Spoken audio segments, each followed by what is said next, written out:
Okay, now let's see how we are going to represent this particular function fn is equals to half n minus 1 in terms of big O notations. So we know that in terms of the big O notation, this particular fn is always smaller than some constant c and this particular function g of n. What does it mean? It means that this particular f1 function can be approximated using this particular gn function for some values of n, and particularly when n is approaching to a very large value, we can approximate this particular function fn in terms of the function gn. So now here we can rewrite this particular f of n is equal to n square by 2 minus n by 2. So this left hand side term, this, let us call this particular left hand side, is always smaller than half into n square. Don't you think so? Why? Because this is half n square, that is n square by 2. If you are subtracting something, this will always be smaller than this particular n square by 2 at the right hand side. Okay, so it means that here the function gn becomes, this becomes the gn, that is n square becomes the gn, and this becomes the constant, that is c. So in terms of the big O notation, what we can write, that is this particular f of n can be rewrite as f of n lesser than equals to some constant c and then gn. So gn here is n square and c here is half. So at value of c equals to half, this equality will hold true. Okay. So for half value, we just need to find the value of n, that is c equals to half. This can be we can rewrite it as n square by 2 minus n by 2 lesser than equals to n square by 2, that is c is half here. So what is the value of n now? It means that from here what we can rewrite that n by 2 is greater than equals to 0. It means that n is greater than equals to 0 and c is equals to half. We can say that this particular f of n is lesser than equals to some constant g c and that multiplied by gn. So if this is the case, then we can represent, okay, that particular function can be approximated in terms of gn, and we can rewrite it as big O of, that is, what is the value of gn, that is big O of n square. So we can say that this particular fn function can be approximated to big O of n square. Okay, now let's do some questions on uh, proving this big O notations using the law of contradiction. So for example, we just need to prove that given a function f of n is equals to 2n square plus n, and we need to prove that this 2n square plus n is lesser than equals to big O of n square. What does it mean? It means that this particular f of n function, that is f of n, can be we can rewrite it as in terms of big O of n square. That is, this particular n square here is nothing more than this particular gn function. That is, we can rewrite it as f of n. So it means that the function fn is upper bounded by this particular function gn. Okay, so we need to prove this particular thing. So how we are going to prove it? Let's see this. We have 2n square plus n, that is lesser. Let us suppose that this particular thing is true, whatever we are given, that is true. So this is c into n square. So we just need to put toward the right hand side all the constant terms. So in order to put all the constant terms toward the right hand side, we just need to divide it by n square. It becomes 2 plus 1 by n lesser than equals to c. So again, this is a constant. We just need to remove it from the left hand side and we just need to put it toward the right hand side. So it means that 1 by n lesser than equals to c minus half. So again, this is again some constant. So let us suppose that this particular, let me call this particular as k as constant, where k is equals to c minus half by 2. So it means that this is the left hand side term and this is the right hand side term. Okay, now for when n is approaching to a very large number, when n is approaching to a very large number, then this particular left hand side LHS will always be smaller than this particular right hand side. Why? Because right hand side is a constant, and when suppose n is approaching towards the infinity, so this left hand side becomes diminishes and it becomes approximately to 0. And but this particular value k is some constant, let us suppose it is 5, 6, 7, 8, whatever, so it is always greater than this particular left hand side. So this means this equality hold true for n when n is increasing.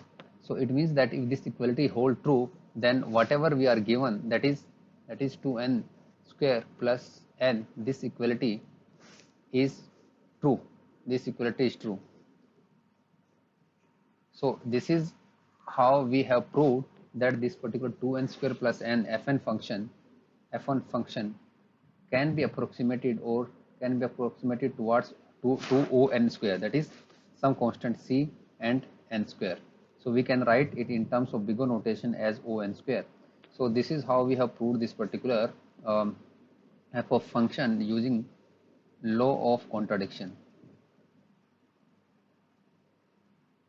Okay, so let's see some more questions, how we can prove using law of contradiction, how we can prove other questions, other kind of examples in a similar manner. For example, we have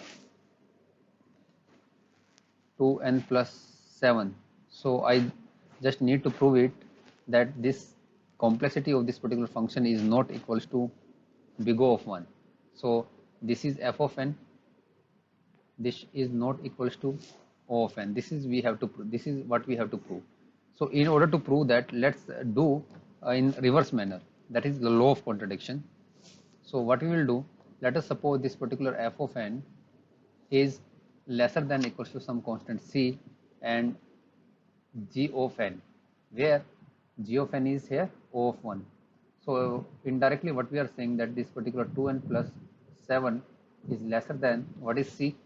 Let us denote this using c only, because we do not know the value of c here, and this particular gn is given as O1, O of 1, that is 1. Okay, now so again we are just going to freeze right hand side as the constant terms. So what we will do, this 2n is lesser than equals to c minus 7, again this is some constant term, then 2n lesser than equals to, let us suppose this is k, then let us suppose we divide it by 2, so it becomes what, it becomes n lesser than equals to k by 2, again n lesser than, let us suppose this, again this is a constant term, let us suppose it is a p. Okay, so this is the left hand side, now this is the right hand side equality. Okay, so when n is increasing, because in terms of the big O notation we always talk about when n is increasing to a very large number. So when n is increasing after some n naught value, it is increasing towards infinity meaning a very high value, then the left hand side will always be lesser than the p or not. Is this true? This equality will be false, because in this case when n is approaching toward a very large number, the left hand side will greater than the right hand side, so this will be false. But initially we have assumed that this is true, so our assumption was not right.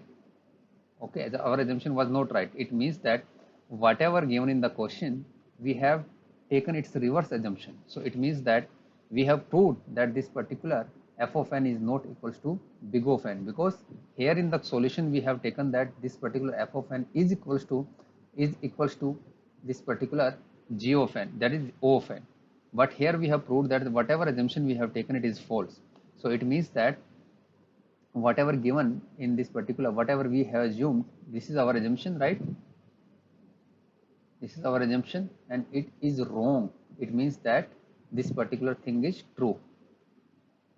Okay, so this is the one way that we can prove whether a particular function is equals to big O of some gn function or not.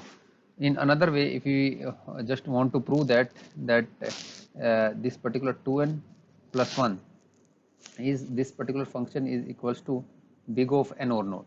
So again let us assume that this whatever given it is true. So if it is true, then in terms of the big O notation we can write 2n plus 1 lesser than equals to some c and gn.